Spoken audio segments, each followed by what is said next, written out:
नमस्कार साथियों, आपका अपने एबीपी राज सर में स्वागत है। मैं हूं राज। तो दोस्तों, आज की क्लास में हम सॉल्व करने वाले हैं जो कि आपका पेपर था 29 तारीख को साइंस का, जो कि 824 आईओ सेट है। ठीक है, इसके जो भी एमसीक्यूज हैं, जो भी सारे क्वेश्चन हैं, वो अभी हम दोस्तों सॉल्व करने वाले हैं। और आप मिलाइएगा कि आपके कितने भाई सही हुए। और अगर मेरी मेहनत अच्छी लगी तो प्लीज़ वीडियो को लाइक, चैनल को सब्सक्राइब जरूर करिएगा। देखिए बच्चों, पहला प्रश्न है, निम्नलिखित में कौन सा लेंस छोटे लेंसों को पढ़ने के लिए उपयोग छो देखिए बच्चों क्या लिखा हुआ है, निम्नलिखित में कौन सा लेंस छोटे अक्षरों को पढ़ने के लिए उपयोग में लाना चाहिए। कौन सा ऐसा लेंस है, उसका मतलब कितना फोकस दूरी वगैरह होना चाहिए। तो वो बच्चों उसका आंसर होगा 10 सेंटीमीटर फोकस दूरी वाले दूरी का अवतल लेंस। ठीक है बच्चों, तो आपका पहले का बी आंसर हो जाएगा। ठीक है बच्चों, अब अगले प्रश्न की ओर बढ़ते हैं। अगला प्रश्न है बच्चों, तारों के टिमटिमाने का कारण है प्रकाश का प्रकीर्णन, प्रकाश का परावर्तन, वायुमंडलीय अपवर्तन, इनमें से कोई नहीं। तो बच्चों वायुमंडलीय अपवर्तन होगा सही option. Option C is correct answer. ठीक प्यारे बच्चों, अब अगले प्रश्न को देखिए। अगला प्रश्न क्या है, उत्तल दर्पण द्वारा अनंत पर स्थित वस्तु का प्रतिबिंब बनता है।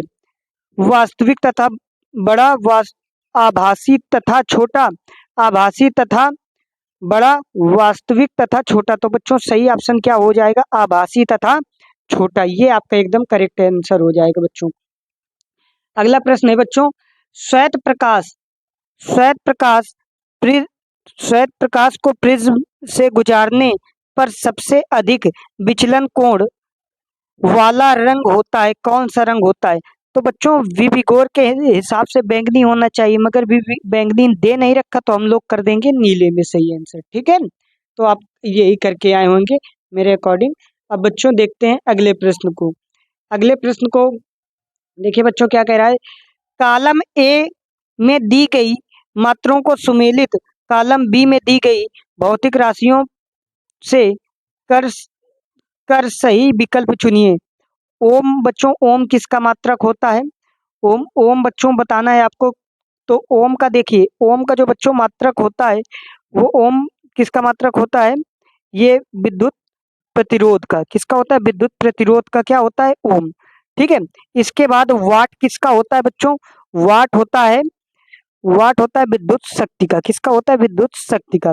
और विद्युत धारा का बच्चों होता है एम्पियर। ठीक है, और जो वाट है ये बच्चों विभवांतर का होता है। तो देखिए, पहले का दूसरा, पहले का दूसरा, दूसरे का तीसरा, ऐसे करके आप इसके अकॉर्डिंग, और आपका ए आंसर एकदम करेक्ट आंसर हो जाएगा बच्चों।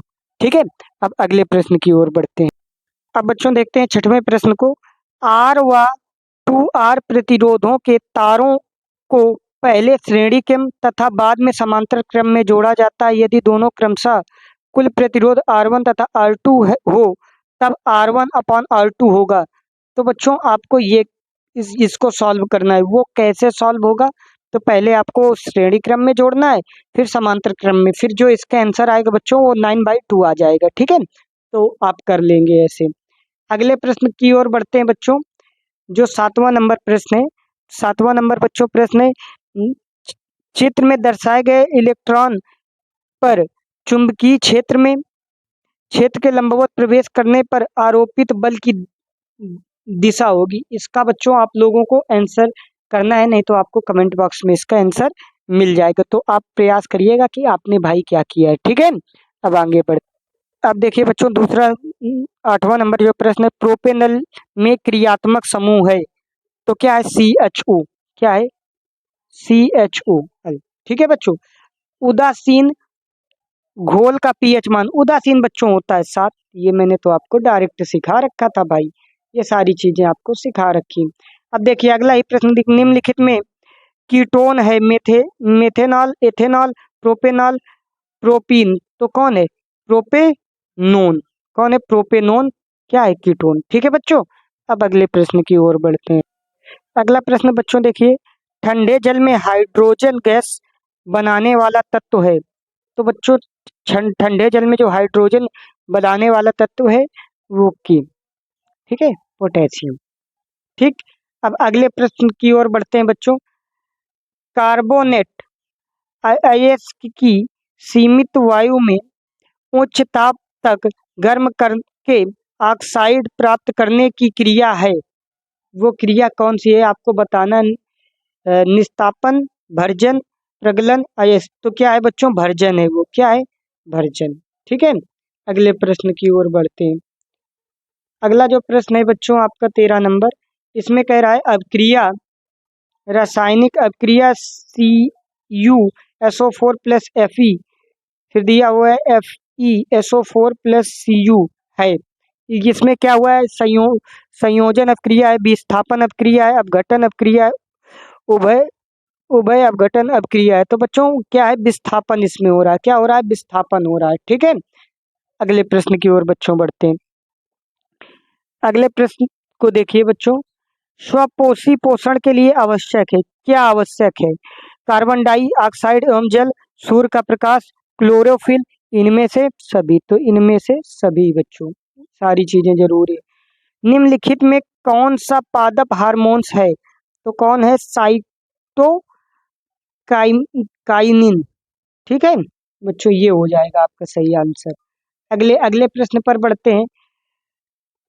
परागकोश में होते हैं, तो परागकण होते हैं, परागकोश में होते हैं, परागकण होते हैं। ठीक है बच्चों, ये आंसर हो जाएगा। अगले प्रश्न की ओर बढ़िए। पुनरुद्ध भवन पुनर्जनन द्वारा प्रजनन होता है, किसमें होता है, हाइड्रा में होता है, किसमें होता है, हाइड्रा में होता है। ठीक है बच्चों, अब अगले प्रश्न की ओर बढ़ते हैं।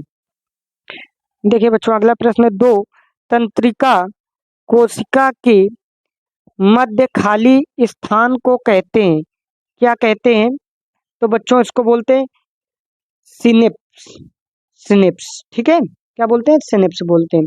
अगला क्वेश्चन है बच्चों, निम्न में कौन सा एक पारती तंत्र में उत्पादक का उदाहरण है, तो बच्चों क्या है उसमें, इसमें बच्चों जहाँ तक आप देख लीजिएगा एकदम 100% में सिक्योरिटी के साथ, बाकी अपना आप देख लीजिएगा हरे पौधे। ठीक है, और आप लोग एक बार इसको आप अपनी नोटबुक में देख लीजिएगा भाई। अगला क्या है, मेंडल ने अपने प्रयोगों में मटर के पौधे के किन लक्षणों का अध्ययन किया, मतलब किन और उसके और किन मिन में किया था, गोल मृद बीजों में और ये जो सफेद बैंगनी फूलों में, ये बौने पौधों में, तो इन सभी में किया था। ठीक है बच्चों, ये देख लीजिएगा। ठीक है, और इसके बाद देखिए आगे भी बच्चों, देखिए मैंने जो पढ़ाया था वो सारी सारी चीजें वैसे ही आ गई।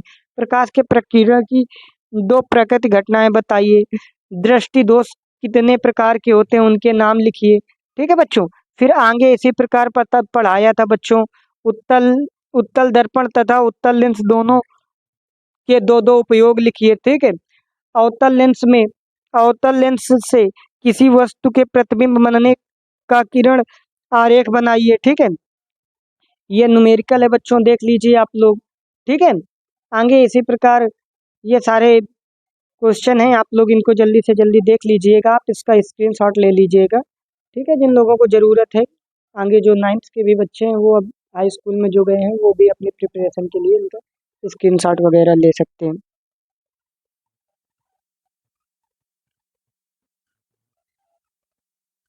ये देख लीजिए बच्चों, एस्टिलीन और एस्टिकमल, इनके विषय में IUPAC करना है, इनका ये करना था आप लोगों को। ये सारी चीज़ें, एथेनॉल के दो रासायनिक अभिक्रियाओं के रासायनिक समीकरण दीजिए, ये बच्चों सारी चीज़ें मैंने पहले पढ़ा दी है। दहन अभिक्रिया को समझाइए तथा इसके उदाहरण सही समीकरण कीजिए। अम्ल और क्षार से आप क्या समझते हैं, दैनिक जीवन में pH मान के दो उपयोग लिखिए, विरंजक चूर्ण कैसे, ये सब सारी चीज़ें बच्चों, मिसाइल साधारण, ये सारी चीज़ें बच्चों आप देख लीजिएगा। कोई डिफिकल्ट पेपर नहीं आप इसको कह सकते हैं, इसको पेपर बहुत आसान बोल सकते हैं। ठीक है, और ये देखिए सारा क्वेश्चन देखिए कितना इजी इजी क्वेश्चन है, कोई दिक्कत नहीं है, आप कर पाए होंगे अच्छे से। देखिए ये सारे क्वेश्चन आप इनका स्क्रीनशॉट वगैरह ले सकते हैं बच्चों। ठीक है, इसके बाद में कुछ ये भी है, ये कल की क्लास में मैंने कुछ क्वेश्चन कराए थे, लिंग निर्धारण, मेंडलीव के नियम, मानव हार्मोन्स पर एक निबंध लिखिए। ठीक है बच्चों, तो ये आराम से आप कर सकते हैं, आपका पेपर बहुत अच्छा होगा और मैं ईश्वर से कामना करता हूँ कि आपका रिजल्ट भी बेहतर हो। तो अगर आपको प्यारे बच्चों वीडियो अच्छा लगा हो तो please like, subscribe and share. जय हिंद फ्रेंड्स।